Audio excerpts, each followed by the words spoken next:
दोस्तों आज के डेट में एएसओ टाइटर एक ऐसी बीमारी है जिस बीमारी से बहुत सारे लोग परेशान हैं।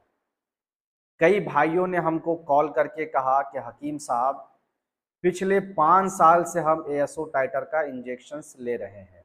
किसी ने 7 साल के बारे में कहा तो किसी ने 10 साल, किसी ने 12 साल, किसी ने 15 साल तक भी कहा कि हम कंटिन्यू एलोपैथिक की दवाई लेने के बाद जैसे ही इंजेक्शन्स बंद करते थे दूसरे महीने में एएसओ टाइटर हमारा बढ़ जाता था, तकलीफ बढ़ जाती थी, है ना, दिक्कत बढ़ जाता था। हमेशा से मैं एक ही चीज़ कहता हुआ आ रहा हूँ कि देखिए, कोई चीज़ पॉजिटिव आ जाता है ये बड़ी बात नहीं है, बड़ी बात ये है कि आप कितने परेशानी में हैं, ये सबसे बड़ी बात है। सबसे पहली जानकारी जो मिलती है किसी बीमारी को लेकर के वो आपको मिलती है, आपके शरीर को मिलती है। आपका शरीर आपको बताता है कि आप स्वस्थ नहीं हैं, किसी न किसी बीमारी के चपेट में हैं। तो हमारे पास बहुत सारे ऐसे भाई कॉल करके कह रहे थे कि हकीम साहब एक ऐसा वीडियो बनाइए जहां पर कंप्लीट जानकारी देने की कोशिश कीजिएगा और इस वीडियो में ज़रूर बताइएगा कि ये बीमारी क्यों होती है, कैसे होती है।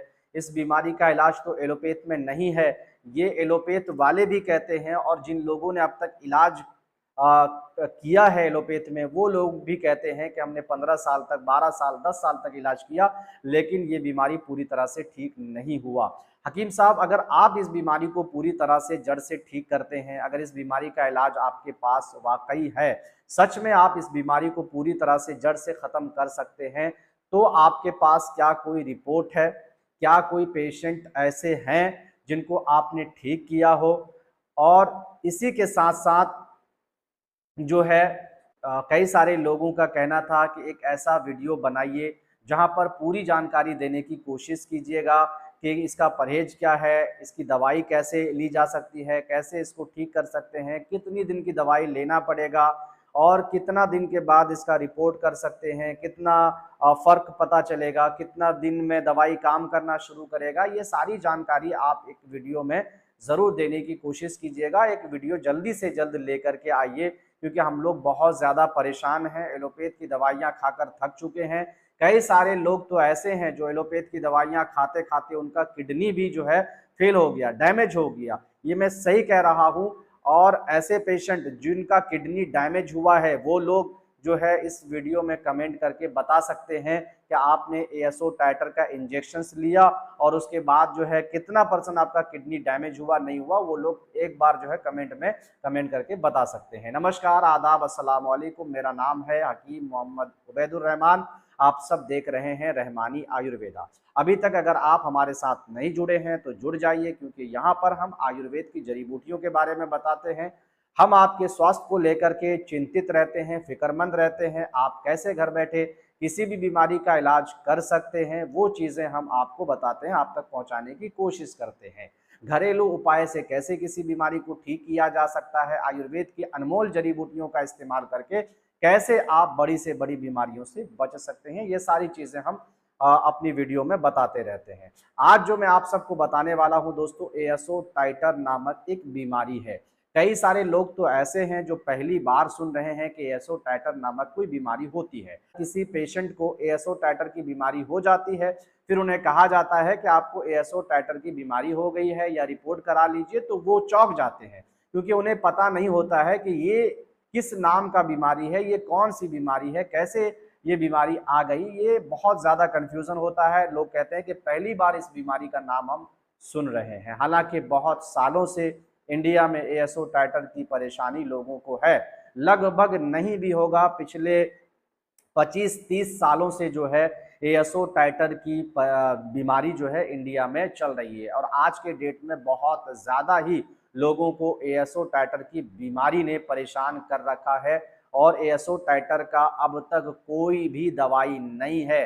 सिर्फ और सिर्फ दर्द की जो दवाइयाँ होती है, दर्द के लिए जो पेन किलर जो दवाइयाँ होती है, वो दवाइयों का इस्तेमाल एएसओ टाइटर की बीमारी के लिए किया जाता है। स्पेशली कोई दवाई एएसओ टाइटर के लिए नहीं है। ये मैं गलत जानकारी नहीं दे रहा हूँ, बल्कि मैं ये सही जानकारी दे रहा हूँ। एक बार आप किसी डॉक्टर से भी सलाह ले सकते हैं, चाहे वो MBBS हो या MD हो, उससे पूछ सकते हैं कि क्या ASO टाइटर के लिए भी कोई दवाई बनी है। बिल्कुल भी नहीं। जो पेन की जो मेरी मेडिसिन्स है, जो पेन को, बॉडी पेन को ख़त्म करने वाली जो मेडिसिन्स है, उन्हीं मेडिसिन्स को दिया जाता है। हाई एंटीबायोटिक जो मेडिसिन्स होती है, उन्हीं मेडिसिन्स को ASO टाइटर के लिए यूज़ किया जाता है, और जिसका साइड इफ़ेक्ट ये है कि आपका किडनी भी डैमेज हो सकता है। ये जो है, आप एक बार मेडिसिन्स के ऊपर में अच्छे से पढ़ने की कोशिश कर लीजिएगा। खैर, ये एलोपैथ की बात है। अब हम आपको जानकारी क्योंकि पूरी देना चाहते हैं, इस वीडियो में सारी चीज़ें हम आपको बताना चाहते हैं, तो वीडियो थोड़ा सा लंबा हो सकता है, इसीलिए आप कहीं पर भी ना जाएं। अगर आप ASO टाइटर की बीमारी से परेशान हैं और अगर आप हमारे इस 15-20 मिनट की वीडियो को भी कंप्लीट अगर नहीं देख पाएंगे या नहीं देख सकते हैं, तो फिर आप जिंदगी भर इस बीमारी को लेकर के झेलते रहेंगे, कहीं भी इस बीमारी का इलाज नहीं होगा। मैं ये गारंटी के साथ आपको कह रहा हूं। अगर गारंटी के साथ नहीं आपको विश्वास हो रहा है, तो आप पहले 5-10 साल कहीं भी इलाज कर लीजिए, और मैं यहीं पर हूं। मेरा नंबर सेव करके रख लीजिएगा और तब आकर के आप मेरे पास आइएगा। मैं आपको ये कह रहा हूं कि 5 साल तक आप इलाज करवाइए एलोपैथ में। ये मैं दावे के साथ, चैलेंज के साथ कह रहा हूं। मैं 5 साल का पैसा इलाज के लिए मैं दूंगा आपको। अगर आप ठीक हो गए ना, तब जो आपने इलाज कराया है उसका पूरा का पूरा खर्चा मैं दूंगा। 5 साल क्या, 10 साल, 15 साल भी अगर आपने इलाज करा लिया, तो ये बीमारी एलोपैथ में आपकी पूरी तरह से ठीक नहीं होने वाली है। अब जान लेते हैं दोस्तों कि ये बीमारी जो है होती कैसे है। चलो, एलोपैथ में तो इसका कोई इलाज नहीं है, आयुर्वेद में हम आपको बताएंगे कि कैसे इस बीमारी से आप ठीक हो सकते हैं। लेकिन उससे पहले हम ये बताएंगे कि ये बीमारी होती कैसे है। देखो दोस्तों, ये जो है एक तरह का वायरल वायरस है। वायरल वायरस है जिसमें होता यह है कि आप जब पूरे दिन चलते हैं तो बहुत सारी वायरसें हैं, बहुत सारी बीमारियां हैं जो हवाओं में भी चलता है, जो गर्दो गुबार में होता है, जो कचड़े में होता है, प्लास्टिक में होता है। बहुत सारी बीमारियां, अनगिनत बीमारियां हैं जो गंदगी में होता है। वो जब आप चलते हैं तो आप गंदगियों से भी गुजरते हैं, कभी कभी हवाओं के जद में भी आ जाते हैं, कभी गर्दो गुबार से भी आपका गुजरना होता है, कभी धूल मिट्टी से भी आपका गुजरना होता है। तो उसी में ये बीमारी भी जो है एक तरह का वायरल वायरस है जो हवाओं में चलते रहता है। वो आपको गले के यानी मुंह के जरिए से वो इन्फेक्शन आपके गले तक पहुंचता है, और गले तक पहुंचने के बाद धीरे धीरे धीरे धीरे आपका जो है वो इम्यून सिस्टम को खोखला करने की कोशिश करता है। यही कारण है कि जिन पेशेंट को ASO टाइटर की बीमारी है, लगभग उन पेशेंट को 50% पेशेंट को जो है बार बार बुखार की समस्या होती है। बार बार बुखार की समस्या, हफ्ता दिन में, 15 दिन में। अगर उसने बीवी के साथ हमबस्तरी कर लिया, या अगर हफ्ते में 2-3 बार बीवी से मिल लिया, या 2-3 बार हस्त मैथुन कर लिया, मुश्तजनी कर लिया, तो ये गारंटी के साथ मैं आपको लिख के दूंगा कि वो बुखार की जद में आना ही आना है, बुखार होता ही है, उनको ऑटोमेटिकली बुखार आ जाता है।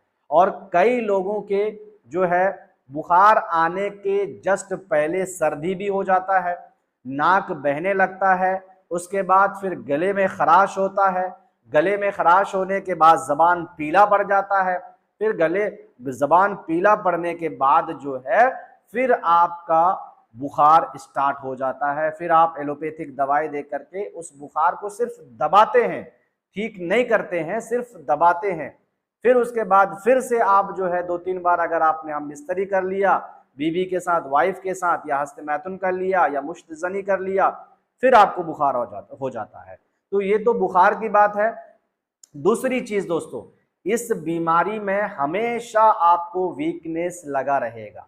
देखिए, कभी भी आप ये ना समझें कि एक बीमारी का सिर्फ एक ही लक्षण हो सकता है, हजारों बीमारी का भी एक ही लक्षण हो सकता है।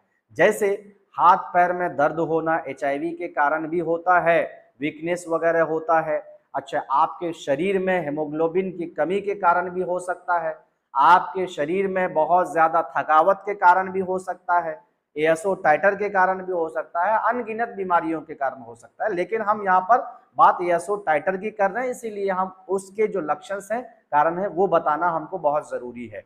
तो इसमें वीकनेस हमेशा लगा रहता है, सुबह आपको उठने का मन नहीं करेगा, बहुत आपको थकावट फील होगा, महसूस होगा, ऐसा लगेगा कि आपके पैरों में जान नहीं है, पूरे बॉडी में जान नहीं है, बॉडी का एक एक जो है अंग आपका टूटा हुआ है। अगर आप दिन में भी सोते हैं तो यही दिक्कत आपके साथ है। अगर आप सो लिए तो सोने के बाद आपको उठने का मन नहीं करेगा, पूरा शरीर आपका टूटने लगेगा, सुबह आपको उठने का मन नहीं करेगा, चाहे 8 बज जाए 10 बज जाए, जब भी उठेंगे पूरा, कभी किसी का पीठ में दर्द, कभी किसी का पेट में दर्द, किसी के एड़ियों में दर्द, किसी के घुटने में दर्द, किसी का जो है पैर के बीच वाला जो तलवा होता है उसमें दर्द होता है, किसी का ये जो नस होता है यहाँ पीछे गर्दन का, वो ऐसे नहीं कर सकता है, उसमें भी दर्द होता है, माथे में भी दर्द हो सकता है, चेस्ट में भी पेन हो सकता है, आपका पेट में भी दर्द हो सकता है, और वीकनेस तो हमेशा लगा रहेगा। अंदर से कभी भी आप अपने आप को जो है बेटर फील नहीं करेंगे, हमेशा लगेगा कि आप बीमार हैं, अंदर से आपको बुखार है, इस तरह का फीलिंग आपको हमेशा लगेगा। अगर ये होता है तो सबसे पहले आपको एएसओ टाइटर का जांच करना चाहिए, टीएसएच करना चाहिए, थायराइड करना चाहिए, आरए फैक्टर, यानी अगर आपके बॉडी में कहीं सूजन वगैरह है तो उसके लिए आरए फैक्टर का भी जांच, ये 3 जांच तो आपको करनी ही करनी चाहिए ताकि आपको पता चल जाए।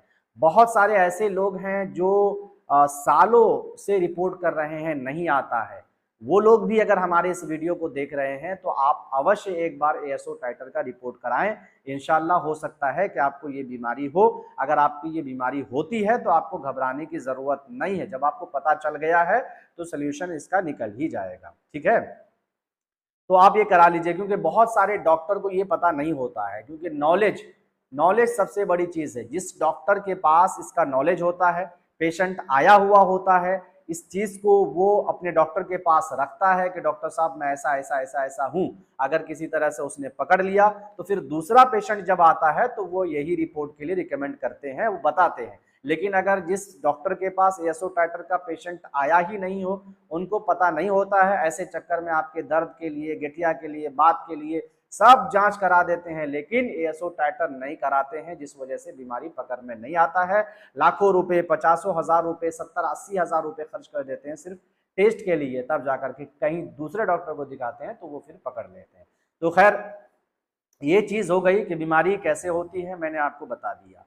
अब हम आपको ये बताना चाहते हैं कि अगर ये बीमारी आपको हो जाती है तो सबसे पहले आपको आयुर्वेद में जाना चाहिए। मैं आपको एक अपना होने के नाते में कह रहा हूं, मैं नहीं कह रहा हूं कि आप मेरे पास आइए। कहीं भी अगर आयुर्वेदिक दवाई एएसओ टाइटर के लिए दे रहा है तो आप एएसओ टाइटर की बीमारी को सबसे पहले भाई आयुर्वेद में जाकर के दिखाइए, भले ही महंगा हो। जिंदगी की अहमियत को समझिए, पैसा नहीं देखना है, पैसा अगर देखेंगे तो आप अपनी जिंदगी को नहीं बचा पाएंगे। एक डॉक्टर आज के डेट में हर आदमी को लगता है कि आयुर्वेद में आने के बाद दवाई बहुत महंगी है, लेकिन क्या आपने कभी गौर किया कि एलोपैथ में जब किसी डॉक्टर के पास जाते हैं, पहले 500 रुपये फीस देते हैं, तरह तरह के ब्लड जो है वो जो नहीं भी रहेगा ना, क्योंकि उसको कमीशन मिलता है, आपको पता नहीं है, ब्लड पे कमीशन डॉक्टर को, दवाई पे कमीशन डॉक्टर को, एक्सरे पे कमीशन डॉक्टर को, और जो दवाइयाँ जिस कंपनी की दवाइयाँ मेडिकल वाले रखता है उस कंपनी से भी कमीशन डॉक्टर को। तो ये डॉक्टर अपने कमीशन के चक्कर में आज के डेट में भाई इंसानियत नहीं है। मैं आपको बता देता हूं, आज के डेट में जो डॉक्टरी लाइन में है ना, वो चोर ना रहते हुए भी चोर बन गया है, सीख लिया है कैसे कैसे धांधली करना है, कैसे लोगों को ठगना है, कैसे लोगों को डराना है, कैसे लोगों से पैसा वसूल करना है, ये चीज सीख लेता है। सांप के बच्चों को कोई डंक मारने के लिए नहीं सिखाता, वो खुद ब खुद सीख लेता है कि कैसे डंक मारना है। मेडिकल लाइन में या हॉस्पिटल में या आपका एलोपैथ में रहने वाले जो भी हो, आपके अपने ही क्यों ना हो, अगर मैं कहानी बताऊं कि एक जो वो लगता है इंजेक्शन, लगता नहीं है इंजेक्शन देने के लिए जो एक निडिल डाला जाता है, वो मात्र 20 रुपये या 30 रुपये का मिलता है। अगर आप किसी अपने लोगों के जरिए से जाएंगे ना, और उसमें एमआरपी रहता है 300-350, 360 रुपये, 320 रुपये, 300 रुपये, इस तरह का एमआरपी रहता है। अगर आप किसी दूसरे के जरिए से अगर आप जाएंगे मेडिकल में खरीदने के लिए, तो आपसे ये कहा जाएगा कि आपको डिस्काउंट देंगे, 20% डिस्काउंट दे देंगे, 30% दे देंगे, और उसमें क्या करता है, वो है एक्चुअल में कीमत 20 रुपये, लेकिन वो 300 रुपये आपसे ले लेता है। 300 रुपये में 30 रुपये कम कर दिया, फिर भी वो बहुत 250-200% आपसे वो ज्यादा ले लिया है। वो 20 रुपये की जो लगाता है, जिसमें इंजेक्शन वगैरह डेली देने के लिए जो लगता है, उसकी बात मैं कर रहा हूं। ये ऐसा सिस्टम बना रखा है, तो लोगों को लगता है कि आयुर्वेद में महंगी दवाई मिलती है। भाई दवाई नहीं मिलती है, यहाँ आपको जिंदगी मिलती है, सेहत मिलती है। मैं ये नहीं कह रहा हूं कि मैं आपको सेहत दे रहा हूं, बल्कि आयुर्वेद के जो भी आज के डेट में जो छोटे मोटे हकीम हैं या छोटे मोटे वेद हैं, वो आपको जिंदगी देते हैं। और जो बड़े लेवल पे हैं, उसके बारे में भी नहीं कह सकते हम, बिल्कुल उसके बारे में नहीं कह सकते हैं, उसके लिए माफी चाहते हैं, क्योंकि बड़े लेवल पे भी ये धंधा अंधे के तरह ये धंधा बन चुका है। इलाज नहीं करना है, एक कंपनी चलाना है, बहुत बड़ी कंपनी चलाना है, दवाइयां बेचना है, उसमें आपको केमिकल तो मिलेंगे ही मिलेंगे, बिना केमिकल का होगा ही नहीं, है ना। प्रिजर्वेटिव केमिकल उसमें मिलेगा ही मिलेगा। लेकिन जो छोटे मोटे लोग हैं, जो छोटे मोटे जो डॉक्टर हैं, सॉरी हकीम है या वैद्य हैं, उनको नॉलेज तो अच्छा होता है, लेकिन उनकी एक समझिए कि दरिया दिली की वजह से, हमदर्दी की वजह से वो लोग बड़े लेवल पर नहीं जाते हैं, लोगों की दुख को समझते हैं, दर्द को समझते हैं, इसलिए वो लोग बड़े लेवल पे नहीं जाते हैं और लोगों की जान से खेलते नहीं हैं। वो आपको सटीक दवाई देंगे, अच्छी दवाई देंगे, बिना केमिकल के देंगे। जहां भी आपको पाउडर के रूप में अगर मिल रहा है, कैप्सूल के रूप में मिल रहा है, तो समझिए कि दवाई आपकी सेहत के लिए बहुत अच्छी है, आपको वो सेहत दे रहा है, आपको जिंदगी दे रहा है, आपको दवाई नहीं दे रहा है, वो आपको जिंदगी दे रहा है। भले वो आपसे 2 टका ज्यादा लेता हो, लेकिन वो आपको जिंदगी देता है, क्योंकि इसके पीछे मेहनत बहुत है। वो खुद जा करके जंगलों से जा करके जड़ी बूटियां ले करके आता है, तोड़ के लेके आता है, सुखाता है, पीसता है, उसको बनाता है, फिर उसको मिक्स करता है। तो इसमें बहुत ज्यादा मेहनत लगता है, 2-4 रुपये ज्यादा हो सकता है, लेकिन ये याद रखिए कि जो भी आयुर्वेदिक दवाई आप खाते हैं छोटे मोटे हकीम के पास, हम जैसे लोगों के पास, छोटे मोटे वैद्य के पास, तो वो आपको सुरक्षित रखता है दूसरी बीमारियों से। वो नहीं चाहता है कि दूसरी बीमारियां आपको हो, वो नहीं चाहता है कि दूसरी बीमारियां हो। लेकिन एलोपैथिक का हाल ये है कि लोग दुआ मांगते हैं, जो एलोपैथिक जो हॉस्पिटल चलाते हैं वो दुआ मांगते हैं, वो अपना जो डॉक्टर रखे हैं उसको टारगेट देते हैं, कितना हुआ, इतना लाख का होना चाहिए, इतना 1000 का आज होना चाहिए, नहीं होगा तो कैसे चलेगा, इतने स्टाफ को सैलरी कैसे देंगे, इतने लोगों का खर्चा कैसे चलाएंगे, और हॉस्पिटल का बिल कैसे भरेंगे।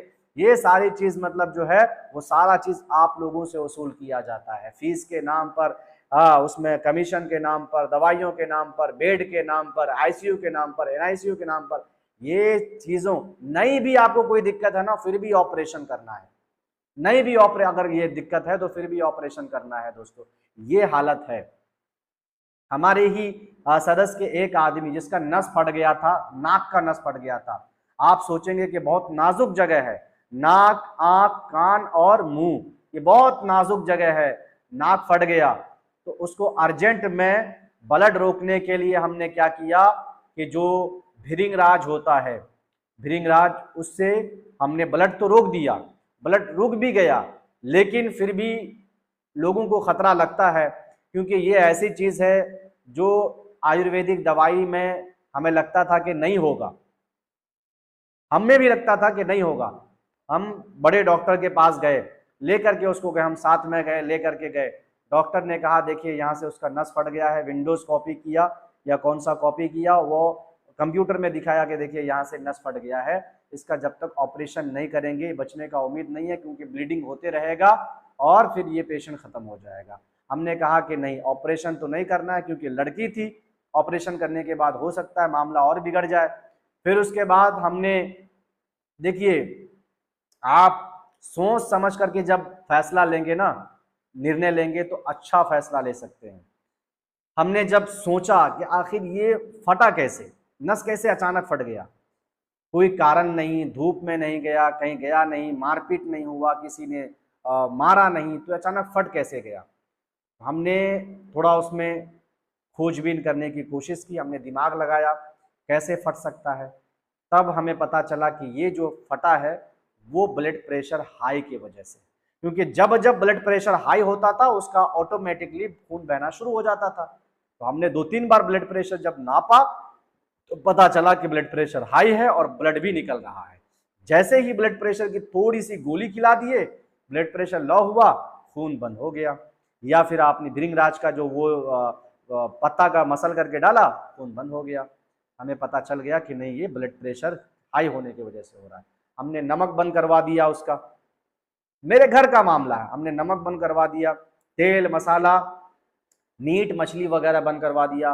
अल्हम्दुलिल्लाह, खुदा की कसम खा करके कहता हूँ, अल्लाह से डरता हूँ, खुदा की कसम खा करके हमने उसको वापस लेकर के आया, मेरे फैमिली का आदमी वापस लेकर के आया। और मैं जितनी भी दवाइयां लिखा था, कम से कम नहीं भी लिखा था, 15,000 की दवाई लिखा था एक महीने में। एंटीबायोटिक लीजिए, ये लीजिए, वो लीजिए, इतना तरह का इंजेक्शन, 200-250 टका का एक एक इंजेक्शन लिखा था। कम से कम 15,000 का इंजेक्शन लिखा था, इंजेक्शन और दवाई सब कुछ। हमने कहा कुछ मत खाइए, कुछ नहीं खाया। और अल्लाह का करम है, खुदा की जात पे खुदा को हाजिर और नाजिर रख करके, ये कोई छोटी मोटी बात नहीं है। अल्लाह की कसम खाना, खुदा की जात को हाजिर नाजिर रख करके छोटी मोटी बात नहीं, खुदा की कसम खा करके कह रहा हूँ कि वो आज ठीक ठाक है, कोई दिक्कत नहीं है, कुछ भी दिक्कत नहीं है। बस यही चीज है कि हमने उसकी वीकनेस को पकड़ लिया, और अगर वीकनेस को नहीं पकड़ते तो 18,000 रुपए ऑपरेशन का मांग रहा था, सिर्फ एक चंद मिनटों के लिए। चंद मिनटों में क्या करता वो, आप बताइए क्या करता? नस में टांका लगाया जाता है? नहीं लगाया जाता। क्या करता? कोई केमिकल डाल देता, उसको बंद कर देता, यही करता ना। वो केमिकल से कोई इन्फेक्शन भी हो सकता था, केमिकल से नुकसान भी हो सकता था। लेकिन हमने जो, यही एक खूबी है आयुर्वेद के अंदर, यही एक खूबी है कि आपकी बॉडी के अंदर हर बीमारी को ठीक करने की क्षमता है। आयुर्वेद की दवाइयों के अंदर हर बीमारी को जो है ठीक करने की क्षमता है। हमने क्या किया, हल्दी का थोड़ा इस्तेमाल करवाया, हल्दी, कच्चा हल्दी का, कि कच्चा हल्दी खाइए, नमक मत खाइए, मीट मछली मत खाइए, ज्यादा मसाला मत खाइए, और धूप में थोड़ा मत रहिए, क्योंकि धूप से भी ब्लड प्रेशर कभी कभी हाई हो जाता है। और ज्यादा काम ना करना, अभी ज्यादा काम नहीं करना है। इन चीजों की सलाह दिया। अल्लाह का करम है, मौला का करम है कि उसके बाद जो है एक भी दवाई लेने की जरूरत नहीं पड़ी। दोबारा हम गए तक भी नहीं डॉक्टर के पास। अगर उस दिन जितना डराया जा रहा था, अगर हम उसके डर में आकर के वो ऑपरेशन करा लेते, सक्सेस नहीं होता तो भी उसकी जिम्मेदारी नहीं थी, अगर सक्सेस हो जाता तो भी 18,000 रुपए चल जाते। लेकिन हमने उसकी नस को पकड़ा, और नस को पकड़ने के बाद सही से इलाज कर दिया। खैर, हम वो बात नहीं करना चाहते थे, बातों बातों में ये चीज आ गई, इसलिए हमने बताया। तो यही चीज है कि आपको परहेज, परहेज बहुत जरूरी है। आयुर्वेद की दवाई याद रखिएगा, जहां से भी आप आयुर्वेद, ओरिजिनल आयुर्वेद की अगर दवाई ले रहे हैं, छोटे मोटे हकीमों से, वेदों से, तो ओरिजिनल दवाई आपको मिल रही है, वो आपको सेहत दे रहा है, बीमारी नहीं दे रहा, आपको सेहत दे रहा है। इसीलिए आपको ज्यादा पैसा लग जा रहा है, आपको टेंशन नहीं लेना है, क्योंकि यही जिंदगी है। अगर आप सही सलामत हैं तो वो पैसे की अहमियत है, पैसे की अहमियत नहीं है। और अगर सही सलामत नहीं है ना, तब आपको पैसे की अहमियत पता चलता है। आप एसोटाइटर की बीमारी से हैं, ऐसे ऐसे लोग हैं जो खटली पर है, बेड पर है, मजाक नहीं कर रहा हूं मैं, सही कह रहा हूं, बेड पर हैं, कमाने की शक्ति ही नहीं है, कुव्वत ही नहीं है, काम पर जा ही नहीं सकता, काम कर ही नहीं सकता, पैसा कहां से आएगा? आप बताइए कहां से पैसा आएगा? लेकिन अगर किसी ने, मान के चलिए, मेहनत मजदूरी करके किसी से ऋण कर्ज लेकर के भी अगर आयुर्वेद की दवाइयां खा करके वो ठीक हो जाता है, तो वो कम से कम मांग के तो खा सकता है, भले वो काम ना करे। कहने का एग्जाम्पल मैं कह रहा हूं आपको, मांगने के लिए भी शरीर में ताकत होनी चाहिए ना, स्वस्थ होना चाहिए एक आदमी ना, कम से कम कुछ तो स्वस्थ रहेगा, तब तो वो मांगेगा। अगर कुछ स्वस्थ है नहीं, वो उठने के लायक ही नहीं है, चलने के लायक नहीं, कैसे मांग सकता है? आप जब तक मेरे भाई सही सलामत हैं, जिस्म सही सलामत है, बॉडी सही सलामत है, तब तक सब लोग आपको चाहेंगे। सेहत अगर आपका डाउन हो गया ना, सेहत एक ऐसी नियामत है जो कोई छीन नहीं सकता है, ऐसी दौलत है जो आपसे कोई नहीं छीन सकता है। सेहत एक ऐसी दौलत है जो कोई नहीं छीन सकता है। आप दौलत कमाएंगे ना, तो आपसे छीन करके आपके बेटा ले लेंगे, आपके भाई ले लेंगे, आपकी माँ ले लेगी, आपकी बहन ले लेगी, आपके मरने के बाद सब बंटवारा हो जाएगा। मरने से पहले ही बंटवारा हो जाता है। आप कमाते हैं सिर्फ अपने लिए नहीं, अपने बच्चों के लिए, अपनी माँ के लिए, बाप के लिए, भाई के लिए, बहन के लिए, सबके लिए।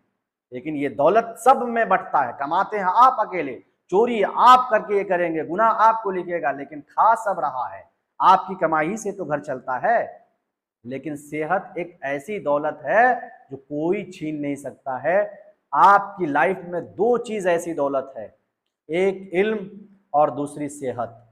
इल्म चाहे वो दुनियावी हो या आखिरत की हो, चाहे वो वेदों का इल्म हो, चाहे वो कुरान का इल्म हो, चाहे वो दुनिया का इल्म हो, अगर उसको आपने ले लिया तो कोई आपसे माई का लाल नहीं छीन सकता है। जब आपकी डेथ हो जाएगी तभी वो खत्म हो सकता है, वरना कोई छीन नहीं सकता है।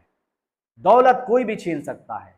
2 करोड़ रुपया रास्ते से लेकर के जाइए, कोई भी छीन करके दिन दहाड़े गोली दिखा करके आपसे लेकर के चले जाएंगे, लेकिन सेहत आपसे कोई छीन नहीं सकता है। सेहत आपके पास है तो दौलत का कोई ठिकाना नहीं है।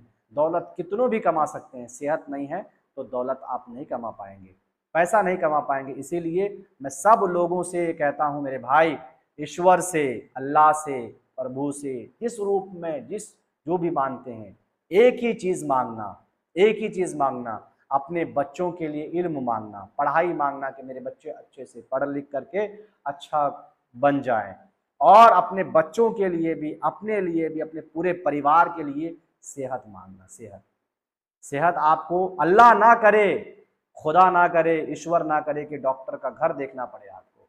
जिस दिन आप डॉक्टर के घर में जाएंगे ना, उस दिन आपको पता चलेगा कि डॉक्टर किस तरीके से लोगों को मजबूर करके ठगते हैं, किस तरीके से लूटते हैं डॉक्टर।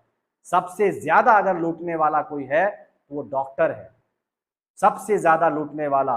क्योंकि मौत और जिंदगी के नाम पर वहां ऐसा खेल होता है जिस खेल में अच्छे अच्छे लोग बेबस हो जाते हैं, अच्छे अच्छे लोगों की जान निकल जाती है, अच्छे अच्छे लोग अपनी पूरी प्रॉपर्टी, अपने पूरे लाइफ का कमाया हुआ पैसा खर्च कर देते हैं सेहत के लिए ही। तो क्यों ना हम अपनी लाइफ का पूरा प्रॉपर्टी खत्म करने से अच्छा है कि जो दुआ में मिल जाती है वो दवा में नहीं मिलती। इसीलिए दुआ करिए भगवान से, ईश्वर से, अल्लाह से, सबसे दुआ करिए कि मुझे सिर्फ और सिर्फ कुछ नहीं चाहिए, सेहत दे दीजिए। मेरे भाई, अगर सेहत आपको मिल गया ना, मजदूरी करके भी आप खाएंगे तो कम से कम खुश तो रहेंगे। लेकिन कोई एक लाइलाज बीमारी आपको हो गई ना, करोड़ों की दौलत रहने के बावजूद भी आप अपना इलाज नहीं कर सकते। मैं कुछ दिन पहले एक वीडियो देख रहा था, पाकिस्तान का वो एक सिंगर था, कोई गाना गाता था, एक एक गाने के लिए वो 80 लाख 90 लाख रुपया लेता था, और अपने 27-28 साल की जिंदगी में इतना पैसा कमा चुका था कि 2-2, 3-3, 5-5 करोड़ रुपए की उनके पास गाड़ी थी, बड़े बड़े शहरों में उनके बंगले थे, बड़े बड़े घर थे। क्या क्या जो होता है, जो लोगों के, बड़े लोगों के पास अलग से मैदान में जो घर होता है जहाँ पे जाके सुकून से रहते हैं, वो सारी चीजें थी।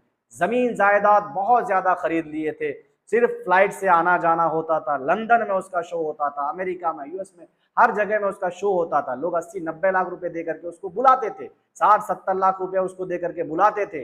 लेकिन एक वक्त ऐसा आया कि जिंदगी में जितनी दौलत उसने कमा करके रखा था, वो सारी दौलत, जिसको कमाने के लिए 28 साल लग गया, गंवाने के लिए सिर्फ 3 साल लगे, सिर्फ 3 साल। वो भी अल्लाह ताला ने, ईश्वर ने चाहा तो, अगर अल्लाह ताला और ईश्वर अगर चाहता तो गंवाने के लिए 3 महीना भी बहुत था। उसको किडनी की बीमारी हो गई, उसको शायद उसका नाम कोई अली या कुछ तो था, एक बार आप सर्च कर लीजिएगा, जिसको किडनी की बीमारी हो गई। भाई ने अपना किडनी दिया, ठीक नहीं हो गई, घर बेच दिया, बंगला बेच दिया, जमीनें बेच दी, गाड़ियां बेच दी, लेकिन उसके बावजूद भी किडनी ठीक नहीं हुआ। 2020 में बीमार पड़ा था, 20 या 21 में बीमार पड़ा था, 23 आते आते उसकी सारी चीजें बिक चुकी थी। जो अपनी जिंदगी में उसने कमाया था, जो ऐश के लिए उन्होंने सोच के रखा था, इतनी दौलत इकट्ठा किया था, 3 सालों में सारी दौलत उसकी खत्म हो गई। यहाँ तक कि सारे लोग रोड पर आ गए, चंदा करना पड़ा। ऐसे लोग जो दूसरों को चंदा देते थे, 80 लाख रुपए एक इवेंट का लेता था, वो चंदे पे आ गया, लोगों से भीख मांगने लगा। यहाँ तक कि भीख में भी उतने पैसे नहीं मिले जिससे वो इलाज कर सकता था। आखिरकार 2024 में वो बेचारा मर गया, अपने परिवार वाले को रोड पर रख करके, अपने भाई को रोड पर रख करके इस दुनिया से चला गया। क्या वो दौलत कमाना, क्या वो दौलत कमाना सही है? इससे अच्छा तो था कि आप दौलतमंद बनते ही नहीं। अगर आपकी सेहत रहती, दौलत कमा के बड़े आदमी तो बन गए, लेकिन बड़े आदमी से छोटे आदमी तक पहुंचने में टाइम नहीं लगा, परिवार को रास्ते में लाने में टाइम नहीं लगा। भाई, एक भाई ने किडनी दिया, वो भाई भी आज रोड पे है। एक गरीबी रेखा से भी नीचे आ गया वो फैमिली जो कभी रॉयल तरीके से जिया करता था, जो कभी 5-5 करोड़ के कार में घुमा करता था, 3-3, 4-4 करोड़ के कार में घुमा करता था, वो आज पैदल घूमता है। पता है क्यों? सेहत। एक ही चीज की वजह से, सेहत। अल्लाह ने सेहत नहीं दिया, सब कुछ दे दिया उसको, ईश्वर ने सेहत नहीं दिया। अगर उसको सेहत दे दिया होता तो आज वो सुकून से अगर मजदूरी करके भी खाता ना, लोग यही समझते कि भाई मजदूर आदमी है, हाई फाई में गया लेकिन वहां से फिर तो मजदूरी में आ गया। ये होता है बीमारी। जब अल्लाह को, ईश्वर को आपसे छीनना होता है ना, तो आपको बीमार बना देता है, शारीरिक तौर पर बीमार बना देता है, और पूरी दौलत आपकी कमाई हुई खत्म हो जाती है। ये होता है बेबसी। तो खैर, मैं ये सब चीज़ नहीं बताने वाला था, लेकिन मैं बता दिया। आप एक बार देख लीजिए, मोहम्मद अली या कुछ तो नाम था उस सिंगर का, बिल्कुल काला पड़ गया था, किडनी खत्म हो गया, काला पड़ गया था। कई न्यूज़ चैनल में आकर के इंटरव्यू भी दिया। एएसओ टाइटर की बीमारी भी ऐसी है, आपको जिंदा तो रखेगी लेकिन इतना तकलीफ देगी कि आप खुद कहेंगे कि इससे अच्छा तो मौत ही भला है। मर जाएंगे तो वो ठीक है, लेकिन एएसओ टाइटर की बीमारी को लेकर के जीना बहुत मुश्किल है। इसमें सबसे बड़ी चीज है मेरे भाइयों, सबसे बड़ी चीज, सबसे पहले आप एकदम, हम मेरी बात माने। जो लोग नहीं मानेंगे ना, मैं अकड़ नहीं दिखाना चाहता हूं, लेकिन मैं उनसे अब मैं कह रहा हूं, जो लोग मेरी बात नहीं मानेंगे ना, वो लोग 3 साल एलोपैथिक, 5 साल एलोपैथिक की दवाई खाने के बाद खुद मेरी बात को मानेंगे। मजबूर होंगे वो मानने के लिए, उस समय वो आएंगे। क्योंकि इंसान को भरोसा तब होता है जब वो कभी गिरता है कुएं में। किसी अंधे को अगर आप बोलेंगे मेरे भाई आगे मत जाओ, कुआं है, वो नहीं रुकेगा। एक बार गिरेगा ना, तब जाकर के वो रुकेगा। और अंधे को ये आप बोलेंगे कि नहीं, मान जाएगा, लेकिन अंधे को आपसे पहले ही, वो जब स्टार्टिंग से अंधा था, लोगों की बातें सुन सुन करके रुकने की ये आदत है, इसीलिए अब अगर उनको बोलेंगे कुआं है तो वो रुकेगा। लेकिन जो अंधा नहीं मानेगा वो गिरेगा, तब उसके बाद मानेगा, उसके बाद मानेगा कि हाँ सही बात है, क्योंकि हमको तो दिखता नहीं है। वही चीज है, अगर जो लोग नहीं मानेंगे मेरी बात को कि नहीं ये बिल्कुल हल्की फुल्की बीमारी है, कोई ये नहीं है वो नहीं है, वो अपने लिए प्रचार कर रहे हैं, मैं अपने लिए कोई प्रचार नहीं कर रहा हूँ। आपकी सेहत के लिए आप कहीं दवाई लीजिए, उससे क्या फर्क पड़ता है? आपकी सेहत ठीक होनी चाहिए, अल्हम्दुलिल्लाह आप ठीक ठाक रहें, अपनी जिंदगी में सारे लोगों को मिलजुल करके लेके, परिवार को लेकर के चलें, दिक्कत ना हो, आपकी बॉडी में तकलीफ ना हो, सारे लोग खुश रहें, अच्छे से खाए पिए जिंदगी जिए, लोगों को खुश रखें, बस यही मैं चाहता हूँ। मैं नहीं चाहता हूं कि आप मेरे पास आकर के दवाई लें, आप कहीं से भी दवाई लें, लेकिन आयुर्वेद में ही लेना। अगर आप आयुर्वेद की नहीं लेंगे, एलोपैथ में अगर चले गए मेरी इस वीडियो को देखने के बाद भी, तो वो जो है ना, मैं गारंटी के साथ लिखित में कहूंगा कि वो आएगा एक दिन, एक दिन आएगा। नहीं आएगा तो उसके पास कोई रास्ता ही नहीं है। आयुर्वेद में अगर नहीं आएगा ना, उसके पास कोई रास्ता नहीं है, मैं ये लिख के कहता हूं। और दूसरी चीज दोस्तों, इसमें परहेज बहुत ज्यादा जरूरी है। वीडियो तो काफी लंबी हो गई है, 34-35 मिनट का हो गया है। आज इस वीडियो में आपको परहेज नहीं बताएंगे, क्योंकि हम दूसरी तरफ चले गए थे, इसलिए आज परहेज हम नहीं बता पाएंगे। किसी वीडियो में फिर से दोबारा आएंगे तो इंशाल्लाह परहेज बताएंगे। और आप जो कहते हैं कि अगर आप ठीक करते हैं सच में, तो कोई रिपोर्ट है, मैंने बहुत सारी रिपोर्ट जो है पिछले वीडियो में डाला हुआ है, वो मैं आपको लिंक दे दूंगा, उस लिंक में जाकर के देख सकते हैं। मैंने वीडियोस डाले हुए हैं, उसमें जो लोग नेगेटिव हुए हैं उन लोगों का भी मैंने वीडियोस डाला हुआ है, वो भी आप चाहें तो देख सकते हैं। उसका भी लिंक मैं इस वीडियो के डिस्क्रिप्शन में डाल दूंगा, वहां जाकर के आप देख सकते हैं। ठीक है, तो कई सारे लोग हमारे नेगेटिव हुए हैं, और कई सारे पेशेंट जो है हमारे, कई सारे नहीं मतलब हजारों के तादाद में हमने लोगों को ठीक किया है। एएसओ टाइटर की बीमारी से हमने लोगों को बचाया है। और सब लोग नहीं आना चाहते हैं कैमरे के सामने में, सब लोग नहीं आते हैं, जो लोग ठीक हो जाते हैं बस, और उससे हमसे और उससे क्या मतलब है। जब इंसान को काम पड़ता है तभी आता है, बिना काम का कौन आता है। जब बीमार था तब फोन करते थे, दवाई लिए, है ना, पैसा दिया, उसके बाद जो है अगर उनको कहें कि आप आइए सामने में वीडियो बनाइए, तो बस समय नहीं होता है, बस यही चीज़ है। तो कई सारे लोग फिर भी जो है वो जिसके अंदर हमदर्दी या जिसके अंदर एक इंसानियत होता है वो बनाते हैं, वो कहते हैं, ठीक है। तो वो कई सारे वीडियो हमारे हैं, आप देख सकते हैं। और इसके अलावे भी अगर आप वीडियो देखना चाहते हैं तो मैं एक वीडियो लेकर के आऊँगा। एक पेशेंट हमारे मुंबई के हैं, मैं उनसे आपको ज़रूर मिलवाऊँगा, ठीक है। मैं आपको ज़रूर मिलवाऊंगा और लाइव मैं आपको दिखाऊंगा कि कैसे कितने दिन में हमारा पेशेंट जो है पूरी तरह से नेगेटिव होता है। उम्मीद करते हैं कि हमने जो वीडियो में जानकारी देने की कोशिश की है इससे आप ज़रूर फ़ायदा उठाएंगे। अगर आप इस वीडियो से फ़ायदा उठाना चाहते हैं और आप चाहते हैं कि आपके अंदर भी अगर हमदर्दी है, इंसानियत है, तो आप लोगों तक ज़रूर मतलब जो है इस वीडियो को ज़रूर ज़्यादा से ज़्यादा शेयर करेंगे ताकि लोगों तक पहुँचे और लोग जो है बीमारियों से सुरक्षित रहें। हमारे चैनल को सब्सक्राइब कर लें और आयुर्वेद के बारे में जो भी जानकारियाँ लेना चाहते हैं वो हम उन सभी तक पहुँचाने की कोशिश करेंगे।